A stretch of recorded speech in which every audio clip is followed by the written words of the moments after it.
ի ուրախություն մեզ մենք տեսնում ենք այդ արձագանքը, այսինքն մենք նույնիսկ հունվարի, երբ որ ակտիվացրեցինք խոսակցությունները այս թեմայով, արդեն իսկ տեսել ենք միջին հետվճարի չափի ավելացում, որը նախկինում 4100 դրամ էր մոտավորապես, հիմա արդեն դարձել է 4400 դրամ, այդ չբարձրացրած տոկոսով, այսինքն նախկին տոկոսով, այսինքն քաղաքացիները ըստ էության հասկանում են դրա կարևորությունը եւ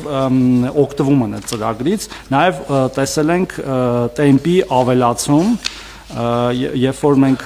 տեսնում ենք, որ ամեն ամիս ավելի շատ քաղաքացիներ սկսում օգտվել անկանխիկից եւ հետվճարից, մենք արդեն անցել ենք 400,000-ը, այսինքն մինչեւ այդ 400,000-ից ցածր, հիմա արդեն 400,000-ն անց է, հունվարի տվյալները դեռ չեն ամփոփվել, կամփոփվեն փետրվարի 15-ին, ու մենք այդ ժամանակ ես վստահ եմ, որ տեսնելու ենք այդ մեր ասած 20%-ի աճը, որը լինելու է, ասենք, 8,000 դրամի շրջաններում, իմ կարծիքով, այսինքն գումարած 8,000 դա միջինն է, բայց յուրաքանչյուր անձի դեպքում դա կարող է լինել մինչև 10,000 դրամ,